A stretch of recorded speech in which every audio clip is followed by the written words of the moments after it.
The first light of dawn had not yet touched the sprawling city of Lagos, but in the small servants' quarters behind the Adebyo mansion, Maikna was already awake.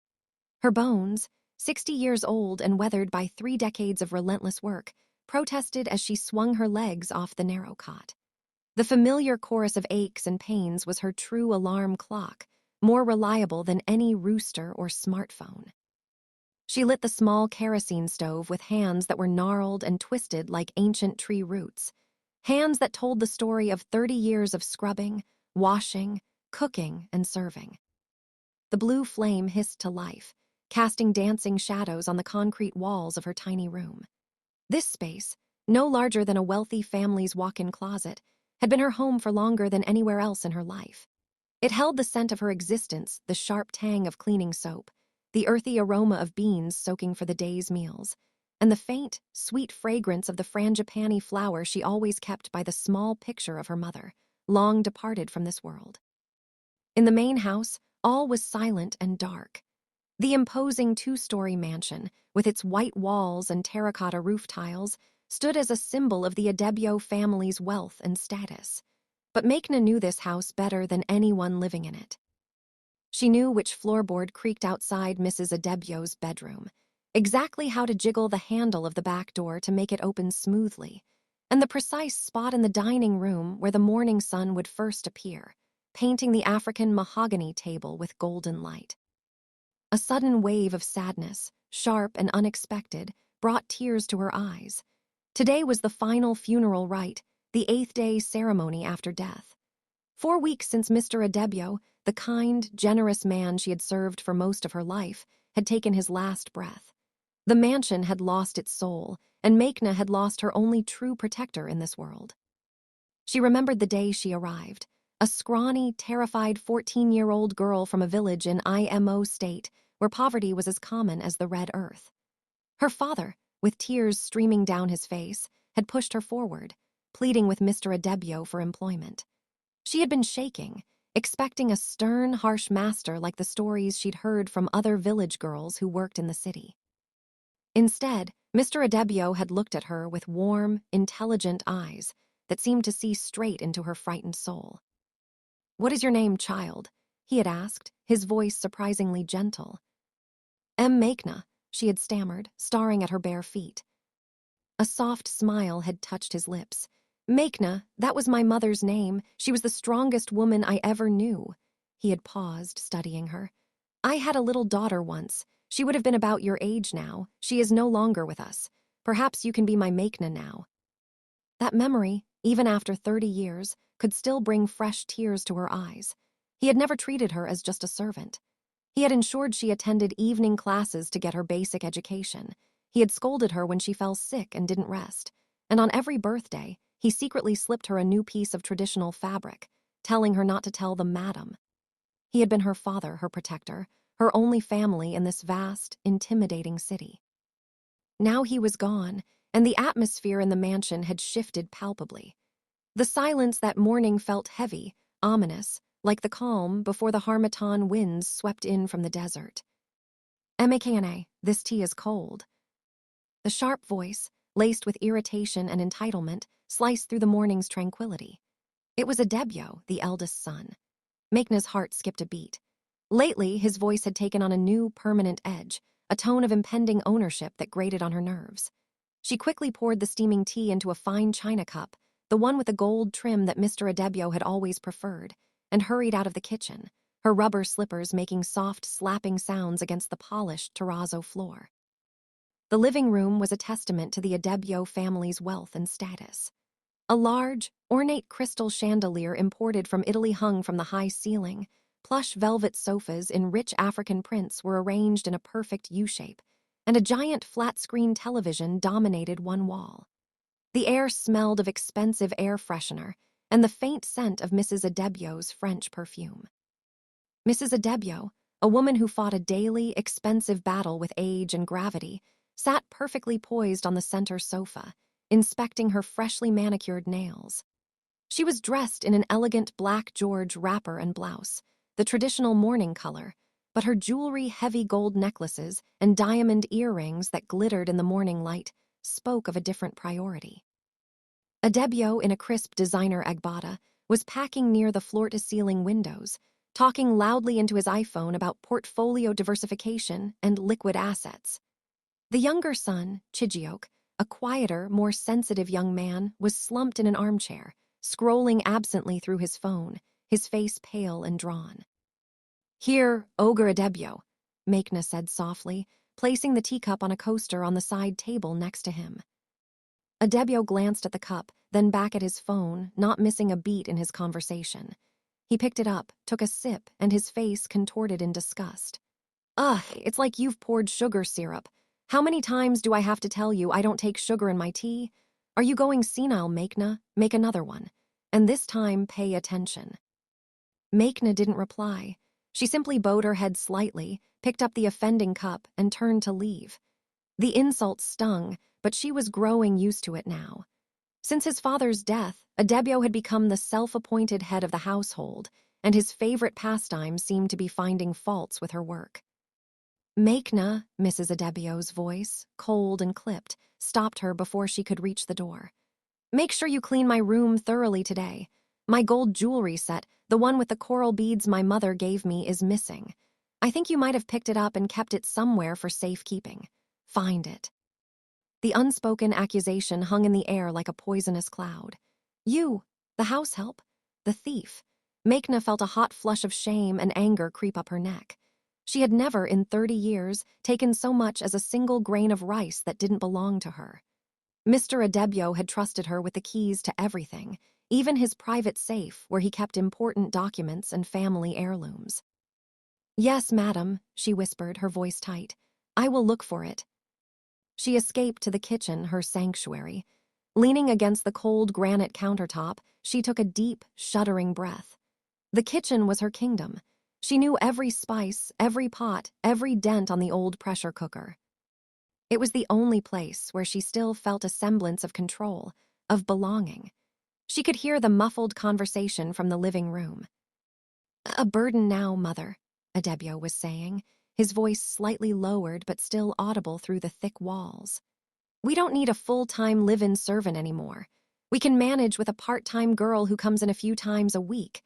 Think of the expenses we'll save. And we can finally convert that storeroom into a proper home gym." "Adebio, she's been with us for 30 years, Chijioke's quieter voice countered. "What will she do? Where will she go? She has no family left in the village." "Not our problem, Chijioke. Sentimentality doesn't pay bills. This is a practical decision. We'll give her 3 months' salary and let her go. It's time." Maikna's blood ran cold. The words hit her with the force of a physical blow. Let her go, after 30 years.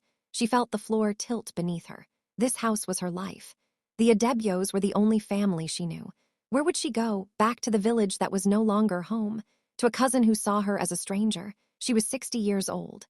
Who would hire an old woman with no formal education, her best years behind her? Tears she had been holding back since Mr. Adebio's death finally spilled over, tracing hot paths through the wrinkles on her cheeks.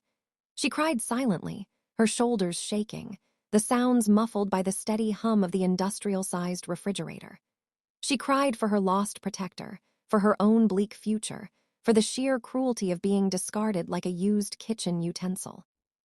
The rest of the morning passed in a blur. She moved through her chores like an automaton sweeping the compound, mopping the gleaming floors, washing the breakfast dishes, her mind a whirlwind of fear and despair. The family had gathered in the living room for the final funeral rites, attended by a priest and a few close relatives. The air was thick with the smell of incense and what Maikna recognized as sanctimony.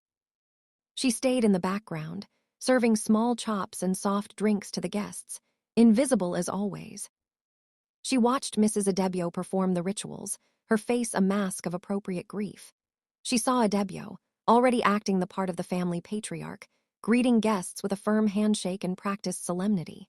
And she saw Chijioke, looking lost and uncomfortable, his eyes occasionally meeting hers with a flicker of sympathy. He was his father's son, gentle and kind-hearted, but he was no match for his brother's aggressive ambition and his mother's social pretensions. After the guests left, the family assembled in the living room again. The mood had shifted from ceremonial to businesslike. Adebio had a folder of papers in his hand. Right, now that the formalities are over, we need to discuss the future, Adebio began, his voice ringing with newfound authority. Father's assets, the properties, the investments. I've already spoken to our lawyer, Mr. Bello. He's coming over this afternoon to read the will. Mrs. Adebio nodded eagerly, her grief seemingly forgotten. Yes, yes, we must be practical. The jewelry alone, especially that new piece from Dubai. Maikna was clearing the used glasses from the center table when Adebio's gaze fell on her. Maikna, he said, his tone dismissive and final. You can go now. We have family matters to discuss. It was a clear dismissal. She was not family. She was the help. She nodded mutely and started to leave the room, her feet feeling like blocks of concrete. And Maikna, Adebio added, as if it were an afterthought, the way someone might remember to take out the trash. Pack your things. We won't be needing your services anymore. We'll give you 3 months' salary. Consider it a bonus for your long service. The words were delivered so casually, so devoid of emotion, that for a moment Maikna thought she had misheard. She stopped in her tracks, her back to them. She could feel their eyes on her, could sense their impatience for her to disappear. Chijioke spoke up, his voice strained. Adebio, this is too sudden. We can't just... Stay out of this, Chijioke, Mrs. Adebio cut in sharply. Your brother is right. It's time for a change. We must look forward, not backward. We're modern Nigerians, not some village family clinging to outdated traditions. Maikna didn't turn around. She couldn't bear to see their faces, to witness the casual cruelty in their eyes. She simply stood there, frozen, the tray of empty glasses trembling in her hands. 30 years. 30 years of waking up before dawn, of cooking their meals, of nursing them through malaria and fevers, of celebrating their successes, of mourning their losses. 30 years of her life, reduced to a 3-month salary and a cold dismissal, as if she were a temporary employee whose contract had simply expired. Without a word, she walked out of the room, her steps slow and heavy. The clinking of the glasses on the tray was the only sound in the suffocating silence she left behind. She went to her small room.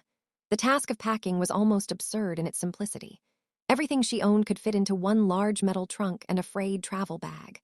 A few faded wrappers and blouses, a couple of photo frames, one of her parents, long gone, and one of a younger Mr. Adebio holding a 5-year-old Adebio on his shoulders, with a teenage Maikna standing shyly beside them. Her life's possessions were pitifully small, a testament to an existence lived in service to others. As she folded her clothes with mechanical movements, the tears came again, this time not of sadness, but of a deep, searing betrayal. Mr. Adebio had promised her she would always have a home here. He had told her, just a week before he died, Maikna, don't worry about anything. I have taken care of everything. You will be safe. Had it all been empty words? A dying man's consolation? She felt a fool for having believed him, for having tied her entire existence to this family that now saw her as a disposable burden, an inconvenience to be removed like yesterday's garbage. It took her less than an hour to pack her entire life. She sat on the edge of her cot, waiting. Waiting for what? For a miracle. For Chijioke to storm in and stop this madness. For Mrs. Adebio to have a sudden change of heart. She knew it was hopeless. The decision had been made. The doorbell chimed, its elegant tone echoing through the mansion. That would be the lawyer, Mr. Bello. She heard hurried footsteps, eager greetings. The reading of the will was about to begin. The final act in the drama of Mr. Adebio's life, and, it seemed, the final act of her own life in this house. She decided she would not wait for them to throw her out. She would leave with whatever dignity she had left. She would take her trunk and walk out the gate before the lawyer left. She would not give them the satisfaction of seeing her beg or cry.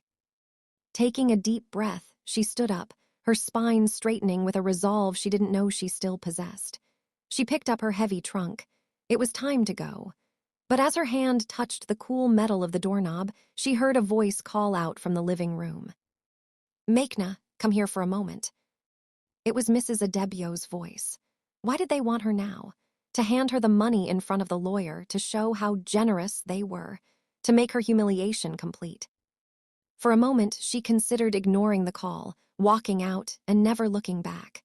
But 30 years of obedience were a hard habit to break. Her feet, as if with a will of their own, carried her towards the living room, the trunk left behind in her room. The family was seated exactly as before. A distinguished-looking man in a sharp black suit, Mr. Bello, sat opposite them, a brown leather folder open on his lap. He looked up as Maid entered, his expression unreadable behind his glasses. "You called, madam?" Maid asked, her eyes fixed on the intricate patterns of the Persian rug. "Yes, Maid," Mrs. Adebio said, a strange, tight smile on her face. "Mr. Bello says there is a clause in the will that concerns you. He needs you to be present." Adebio looked furious.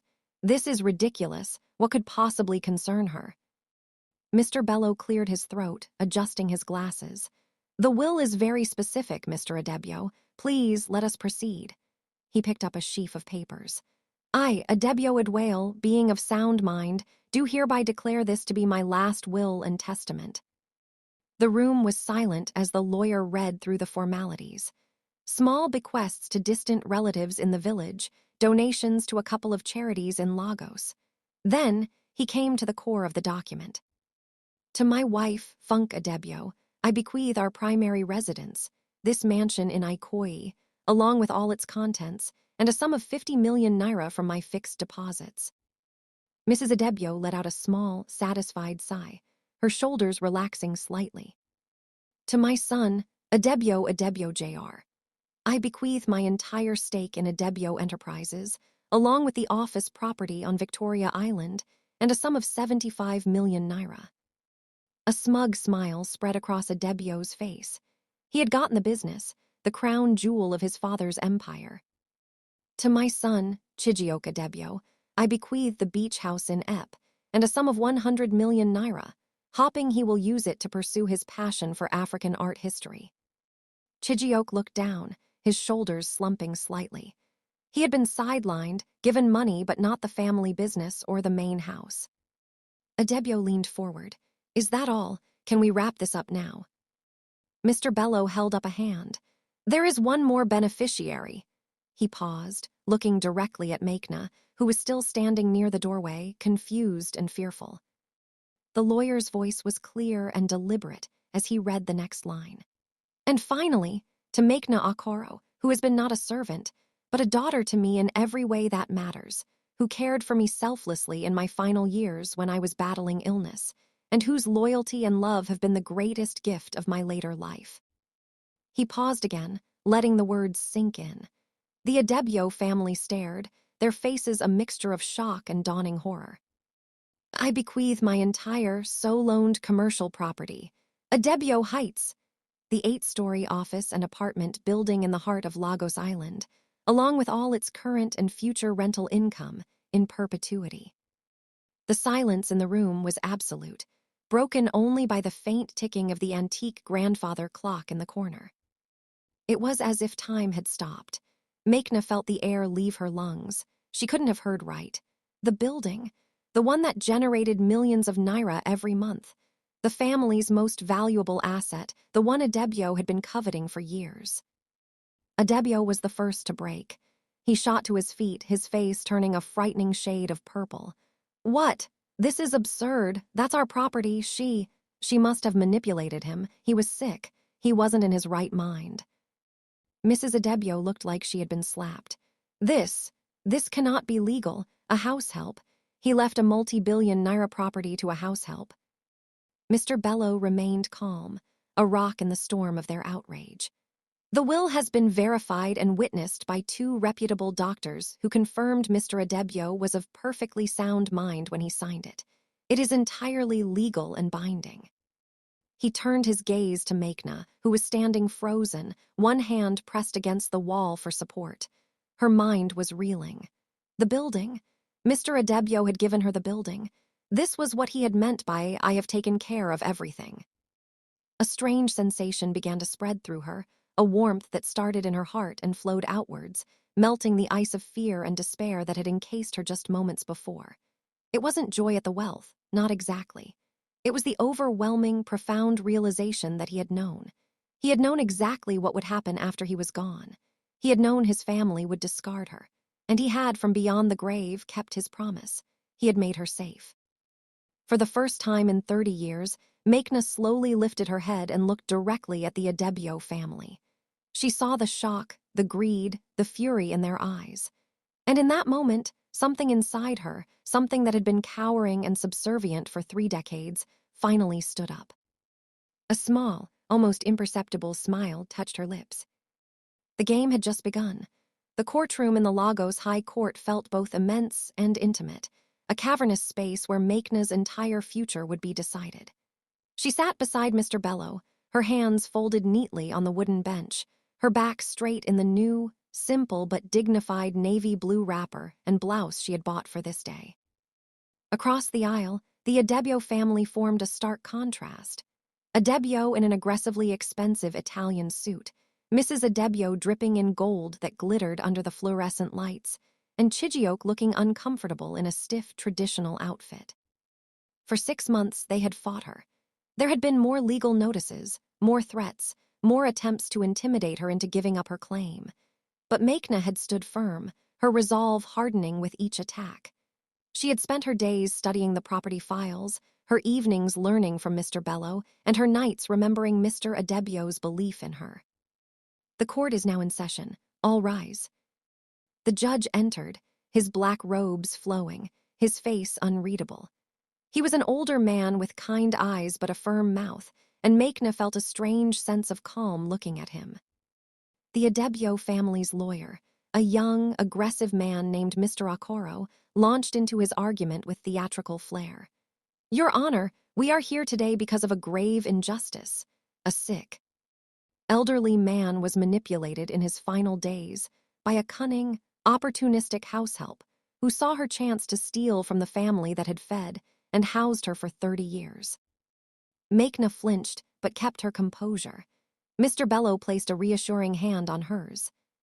"We have medical experts who will testify that Adebio Edwale was not of sound mind when he signed this so-called will," Mr. Akoro continued, packing before the judge. "And we have witnesses who will attest to the defendant's manipulative behavior in the weeks leading up to Mr. Adebio's death." One by one, the witnesses took the stand. A doctor hired by the Adebio family testified about cognitive decline. A former driver who had been fired by Mr. Adebio claimed he saw Maikna influencing her master. Through it all, Maikna sat quietly, her heart pounding but her face calm. Then it was Mr. Bello's turn. He stood slowly, adjusting his glasses. "Your Honor," he began, his voice calm and measured. "My learned friend speaks of manipulation, of opportunism, but let us look at the facts." He presented the original will, the sworn affidavits from the 2 independent doctors who had witnessed the signing. Then he did something unexpected. "Your Honor, to understand the true nature of the relationship between the deceased and the beneficiary, I would like to submit this as evidence." He handed a small, leather-bound book to the judge. It was Mr. Adebio's personal journal, which Maikna had found tucked away with the property files. With her permission, Mr. Bello had read it. The judge skimmed through the pages, his expression changing from neutral to thoughtful to moved. He read aloud a passage from one of the final entries. "Maikna stayed up with me again last night when the pain was bad. She read to me from Things Fall Apart, my favorite book. She didn't have to do that. Funk and the boys were at another party. 30 years she has given me, and she asks for nothing. How does one repay such loyalty? With money? No. With security, with dignity. She is the daughter of my heart." A silence fell over the courtroom. Mrs. Adebio looked down, her face pale. Adebio stared straight ahead, his jaw tight. Mr. Bello continued, "This is not the rambling of a man of unsound mind, Your Honor. These are the considered reflections of a man rewarding a lifetime of loyalty. A man ensuring that the person who cared for him most would be protected from the greed he knew would follow his passing." When the judge finally spoke, his voice was clear and firm. After reviewing all the evidence, listening to all the testimony, and considering the clear wishes of the deceased as expressed in both his will and his personal writings, I find the will of Adebyo Edwale to be valid and binding in its entirety. The petition to contest it is dismissed with costs. The property known as Adebyo Heights is to be formally transferred to Ms. Maikna Okoro without delay.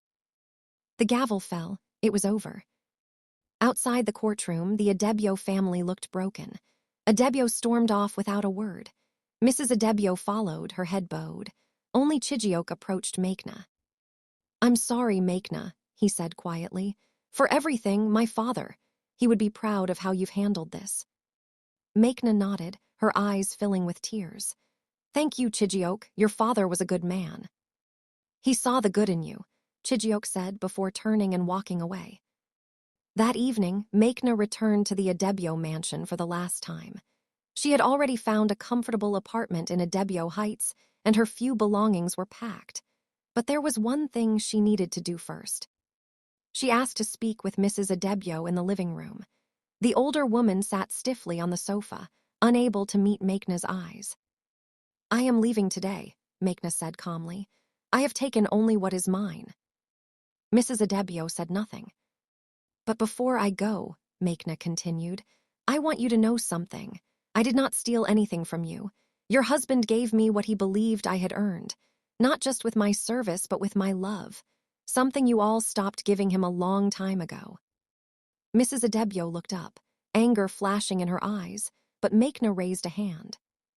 "This house is yours. I want no part of it, but Adebyo Heights is mine, and I will run it with the kindness and integrity your husband taught me." She stood up to leave. At the doorway, she paused and turned back. For a fleeting moment, she wasn't a wealthy property owner or a victorious defendant. She was just the Maikna they had always known. "The gold jewelry set with coral beads you were looking for," she said softly. "It's in the secret compartment of your jewelry box, the one you showed me years ago for safekeeping. You had forgotten." With that, she walked out of the mansion for the last time, leaving behind a stunned silence. It was a final act of grace, a proof that she was, and always had been, the better person. 5 years later, Adebyo Heights had become one of the most desirable addresses in Lagos Island. Under Maikna's management, the building had been completely renovated, with proper maintenance, security, and community areas that made tenants feel valued and respected. Maikna had used her wealth wisely. She started a foundation that provided education scholarships for Househelp's children, ensuring that other girls like her would have opportunities she never did. She built a small clinic in her home village, and every Christmas, she organized a feast for the elderly in her community. One afternoon, as she sat on the balcony of her spacious apartment, looking out at the bustling Lagos skyline, a young woman approached her. She was about the age Maikna had been when she first came to Lagos, with the same nervous but determined look in her eyes. "Madam Maikna," the girl said hesitantly, "my name is Amina. I was told you might have work. I just came from the village and—" Maikna smiled, her heart full. She gestured to the chair beside her. "Sit, my child. Tell me your story." As the girl began to speak, Maikna saw her own journey reflected in those young, hopeful eyes. The scared village girl was gone, replaced by a woman of substance, a leader, a philanthropist. But she would never forget where she came from. Mr. Adebio's gift had not been the building, she realized. It had been the opportunity to become the woman she was always meant to be. The househelp was gone. In her place was Maikna Okoro, successful businesswoman, respected philanthropist, and living proof that true wealth is measured not in property or money, but in the lives we touch and the legacy we leave behind. And in that moment, watching the sunset paint the Lagos skyline in shades of gold and orange, Maikna knew she had finally, truly, come home. The end.